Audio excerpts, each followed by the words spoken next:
آل محمد علیہ السلام کے بعد جو سب سے زیادہ جن دو شخصیات سے میں متاثر ہوں، دو شخصیات، ایک حضرت مالک اشتر اور دوسرے حضرت مختار، اہل بیت علیہ السلام کے بعد یہ دو ہستیاں. پہلے جناب مالک اشتر، مالک ابن حارث نخعی الاشتر، بہت بڑا نام ہے، سب سے جلیل القدر صحابی ہیں امیر المومنین کے. اصحاب امیر المومنین میں جہاں حضرت میثم تمار ہیں، جہاں حضرت کمیل ابن زیاد نخعی ہیں، کون کون کتنے بڑے بڑے جلیل القدر اصحاب ہیں، لیکن سب سے زیادہ جلیل القدر حضرت مالک اشتر. کیوں؟ کیونکہ مولا نے اپنے تینوں جنگوں میں انہیں سپہ سالار بنایا.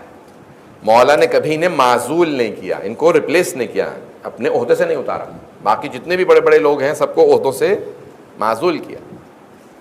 عثمان ابن حنیف کو بڑے بڑے جلیل القدر، حضرت کمیل کو بھی نہج البلاغہ میں خط دیکھیے، ان کو گورنر بنایا ہیتھ کا، وہاں پہ معاویہ نے حملہ کیا، قبضہ کر لیا، چیزیں لے گئے چھین کے. مولا نے خط لکھا کہ کمیل تم نے اپنی ڈیوٹی کیوں نہیں پوری کی، انہیں بھی ڈانٹا.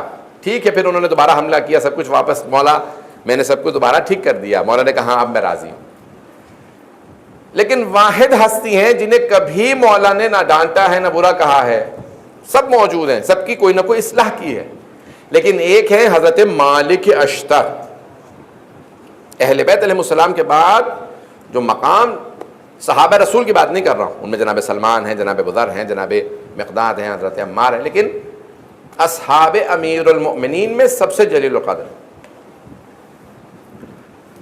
دو جملے پیش کرنا چاہوں گا ان کی فضیلت کے، اس کے بعد جو میں پیش کرنا چاہ رہا ہوں میرے موضوع سے متعلق عاجزی اگر پیش کر پایا.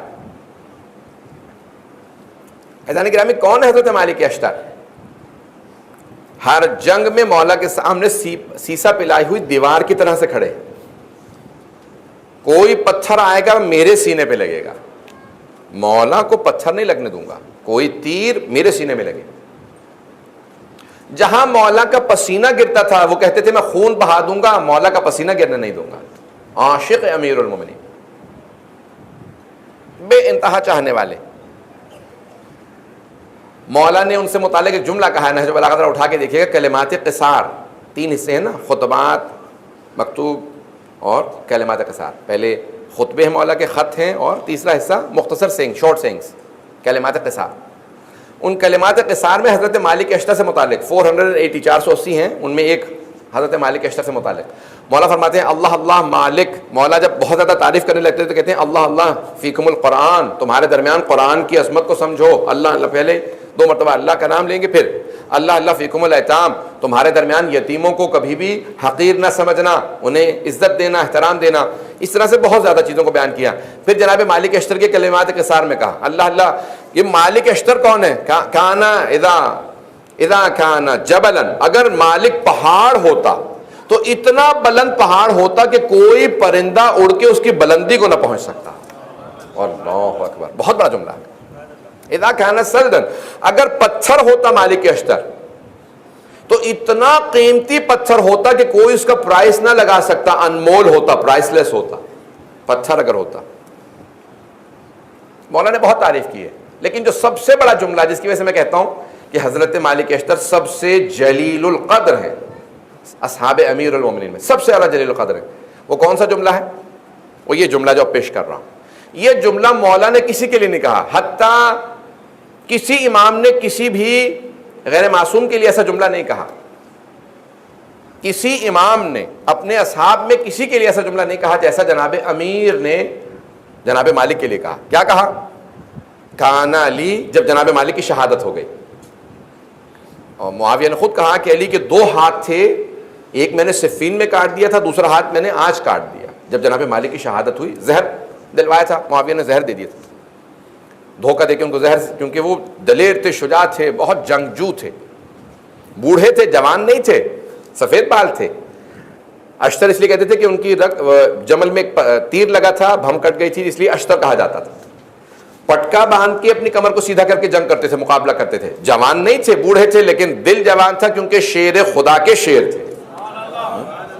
تو بہت جلیل القدر. اب سب سے بڑا جو جملہ ان سے متعلق ہے، جب معاویہ نے کہا نا کہ ایک ہاتھ میں نے کاٹ دیا صفین میں یعنی حضرت عمار یاسر، اور دوسرا ہاتھ میں نے آج کاٹ دیا یعنی مالک اشتر، اور مولا نے گریہ کیا، روئے کہ آج مجھے بہت صدمہ ہے کہ میرا مالک میرا جو سپر تھا. کیا جملہ کہا کہ سب سے جلیل القدر صحابی بنے؟ وہ یہ جملہ جو پیش کر رہا ہوں. مولا فرماتے ہیں کان لی کما کنت لرسول اللہ، مالک کو مجھ سے وہ نسبت تھی جو مجھے رسول خدا سے تھی. اللہ اکبر. میں نے کسی کے لیے اتنا بڑا جملہ نہیں دیکھا. کسی امام نے کسی اپنے صحابی کے لیے ایسا جملہ نہیں کہا جیسا امیر المؤمنین علیہ السلام نے جناب مالک اشتر کے کہا کان لی کما کنت لرسول اللہ. کیا مطلب؟ جس طرح سے میں رسول خدا کی حفاظت کرتا تھا، سامنے کھڑا رہتا تھا، خبردار کوئی تیر چلائے گا میں اپنے سینے پہ لوں گا، مالک میرے سامنے ایسے ہی تھے. خبردار کوئی جناب امیر سے متعلق بات نہ کرے، پہلے مجھ سے نپٹے. شجاع تھے، مولا کے سپہ سالار تھے. جمل میں، صفین میں، نہروان، تینوں جنگوں میں مولا کی فوج کے سپہ سالار، کمانڈر ان چیف. مولا کی فوج کا کمانڈر بننا بڑا مشکل کام ہے. جناب مالک اشتر کون ہے؟ رنگ سیاہ تھا ان کا، یمن کے رہنے والے تھے، ڈاک تھے، سکن ان کی ڈاک تھی. کوفے میں گزر رہے تھے، ایک عرب نے پتھر اٹھا کے ان کی پیشانی پہ مارا. انہوں نے پلٹ کے دیکھا، کچھ نہیں کہا، چلے گئے. اس آدمی کے دوست نے کہا جانتے ہو تم نے کسے پتھر مارا؟ کہا کوئی کالا جا رہا تھا اسے مارا. کہا نہیں، یہ مالک اشتر ہیں، علی ابن ابی طالب علیہ السلام کی فوج کے سپہ سالار. اب وہ گھبرانے لگا. کہا ایسا تو نہیں کہ ابھی فوج لے کے آئے مجھے وہ جان سے مار دیں، میں نے ان کو پتھر مارا. کہا چلو میرے ساتھ، معافی دلوا دیتا ہوں، پاؤں پکڑ لینا، رونا پینا. آپ کو پتہ ہے نا کچھ لوگ ڈھونگے بھی ہوتے ہیں، آدمی دیکھیں گے ویسے پاؤں پکڑ لیں گے، کوئی دیکھیں گے کمزور ہے تو فوراً چڑھائی شروع کر دیں گے، کوئی طاقتور ہے تو فوراً جھک جائیں گے. آنکھیں انسان اسی کو دکھاتا ہے جس کے متعلق پتہ ہو یہ مجھے پلٹ کے آنکھیں نہیں دکھائے گا. اسے آنکھیں نہیں دکھاتا جس کے متعلق پتہ ہوتا ہے میری آنکھیں نکال لے گا. پتہ نہیں توجہ ہے یا نہیں ہے. اب ایک مرتبہ چلے کہا میں معافی دلواتا ہوں. دوڑنے لگے، پوچھا اس سے پوچھا مالک کو دیکھا ہے؟ کہ کون مالک؟ مالک اشتر، ابھی یہاں سے گزرے ہیں، یہ عام پہنا تھا، لباس پہن رکھا ہے، سیاہ رنگ ہے، پتھر ان کی پیشانی سے خون بہ رہا تھا. ہاں اس طرف گئے، ادھر گئے ادھر گئے، پوچھتے پاچھتے دیکھا کہ بھی مسجد کے باہر ان کے جوتے رکھے. کہ رک جاؤ، لگتا ہے مسجد میں گئے، مسجد کوفہ. انتظار کر رہے تھے، جیسے باہر آئے یہ آدمی پاؤں میں گر گیا. مجھے معاف کر دیں، مجھے پتہ نہیں تھا آپ کون ہیں، میں نے آپ کو غلطی سے پتھر مار دیا. تو جناب مالک اشتر نے کہا میں ابھی ابھی خدا کی بارگاہ میں 2 رکعت نماز پڑھ کے تیرے لیے توبہ کر کے آیا. پروردگارہ اسے معاف کر دے، یہ جانتا نہیں کہ میں کون ہوں. نہیں پہنچا سکا.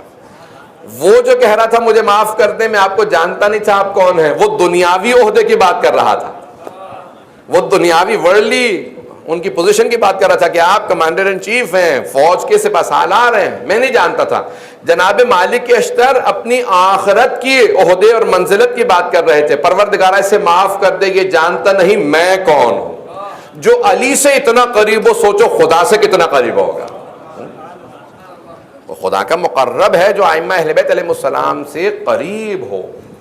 عاجزی انسان کو ترقی دیتی ہے، تکبر مٹی میں ملا دیتا ہے.